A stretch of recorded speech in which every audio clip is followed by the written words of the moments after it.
n'a jamais été dalkeena weli dolotus military oo maxaan ku dhahay diyaaradaha dagaalka ah ee la garanaya xiinkooga iyo qayladooda saamaynta ay ku geysan karaan dadka waaweyn ee waayeelka ah ciyaalka weliba guuxooga guux maaha ama qayladoodu qaylo maaha loo dhigi karo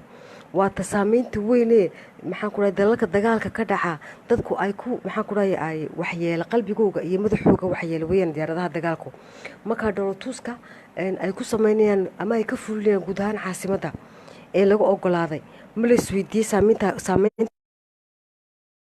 dalka anu kama arag okay xuska sanad guuradii 103aad ee dagaalkii koowaad ee adduunka ka soo wareegay ciidanka maxaa ku dhahay Mareykanka waxa uu xusayaa 103 jirkii ka soo wareegay dagaalkii labaad ee adduunka taas darteed waxa uu ka weydiistay dowladda Djibouti in dolotus military ciidanka guud ahaan caasimadda Djibouti saamayn intee leeg ayay dadka maxaan ku dhahay Djibouti ama dadka siiba waayeelka ah ama dadka bukaanjiifka ah saamayn intee leeg bay ku yeelan kartaa waa la xuska maxaan ku dhahay dagaalkii koowaad ee adduunka ka soo wareegay kii labaadba way xusaan dowladaha nala degani siiba ciidanadu way xusaan laakiin waxay ku xusaan goobahooga maxaan ku dhahay residenskooga ama xarumahooga ayay ku xusaan kuma xusaan maxaan ku dhahay dolotus military waxa ma sameeyaan maalinta ciidda qaranka inagu markaan samaynayno dolotus military oo diyaaradaha maxaan ku dhahay dagaalka ah ma samaynaba inaga dhanba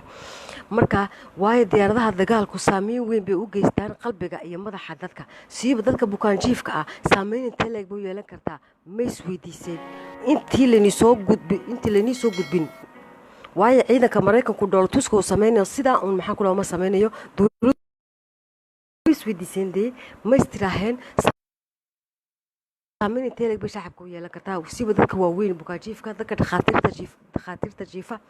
diyaaradaha dagaalka guux iyo qaylada ay leeyihiin waa la garanayaa caruurta hakadka iyo toqoqka ay ku dhalin karaan caruurta ma la isweydiiyey maxaa meesha jira maana hoos loo eegayn shacabka maana ray shacabka la weydiinayn dolotuska diyaaradaha dagaalka ee Mareykanku ku samayn doono 3 cisho oo dhan guud ahaan caasimadda Djibouti dolotuska military ee ciidanka Mareykanku ku samayn doono guud ahaan caasimadda Djibouti in la isweydiiyay ka hor inta ogolaashaha la siin ciidanka Mareykanka waxayaan saameyn weyn ayay ku yeelanaysaa maxaan ku dhahay bulshada Djibouti gaar ahaan kuwa bukaanjiifka dhakhaatiirta kuwa jiifa caruurta waayo diyaaradaha dagaalku guux weyn oo marnaba maxaan ku dhahay waxay leeyihiin aan la aqbali karin diyaaradaha dagaalku waa kuwa dadka qalbigooga iyo madaxooga isdhaafiya weeyaan marka sida loogu ogolaaday ama dowladdeenu u ogolaatay waa fahmi waaye weligeed kama dhicin dolotus military oo ciidan shisheeye dalka ay ku sameeyaan waayo inaga dhanba ciideena qaranka kuma sameeyaan dolotus military waayo diyaaradaha maxaan ku dhahay dagaalka waxa la garanayaa in ay maxaan ku dhahay markaan waxaan oo laga fiirsan lahaa waayo diyaaradaha dagaalku dolotuskoogu wax la dul qaadan kara maaha 3 waliba cisho dhan ay ciidanka Mareykanku caasimadda ka fulinayaan dolotus military ee diyaaradaha dagaalka ah waa wax aad iyo aad u adag waa wax dadka bukaanjiifka ah iyo dadka waaweynba ay dul qaadan karin marka waxaan leenahay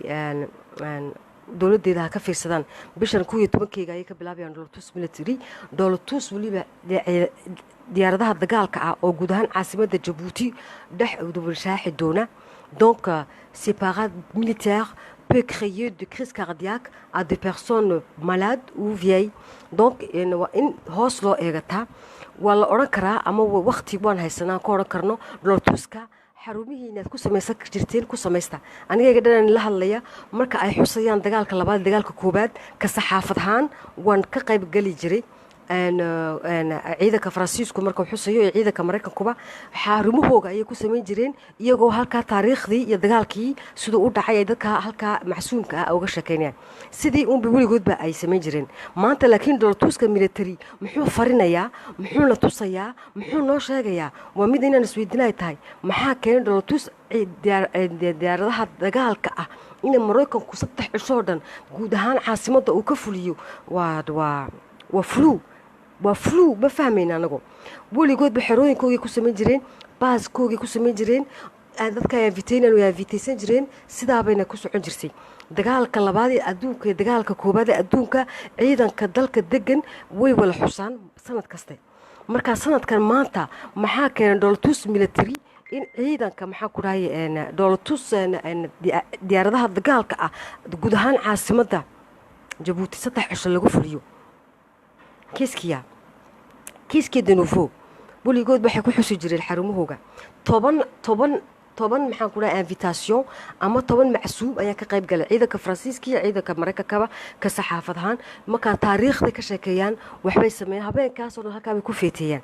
markaa dhoolatus diyaaradaha dagaalka ah iyo dhoolatus military ay sameeyaan ma jireen taariikhdoon bay dadkaas soo maxsuumeen ay u samayn jireen ama guriga ama residenska safaaradda halkan ay ku leeyihiin bay ka samayn jireen ama baaska ay degan yihiin maanta maxaa keenay in dhoolatus diyaaradaha weliba dagaalka ah ee guuxooga la garanayo ee weliba loo dhigmi karayn ee tooqaaq khiyan kara ee ciyaalka cabsi gelin kara ee ciyaalka ka yaabin kara ee dadka waaweyn wadnaha joojin kara xiinka diyaaradaha dagaalka waa la garanayaa weliba 3 cisho ku dhan dulqaata ayaadna leedihi ogeysiiska waxaan ka arkay miidiyaha soo sheegay waa wax aan dulqaadan kari waaya anigu waa wax aan diidana weyn anigu raygayga ahaan c'est pas acceptable c'est inacceptable in la yeelo maaha dhoolatus diyaaradaha dagaalka ee maraykanku 3 cisho ku dhan inay caasimadda ay dul wareegaan ay dadku terrifiyo noqdaan ay saamaynta ay yeelan karto ma la isweydiiyey weligeed lama acceptin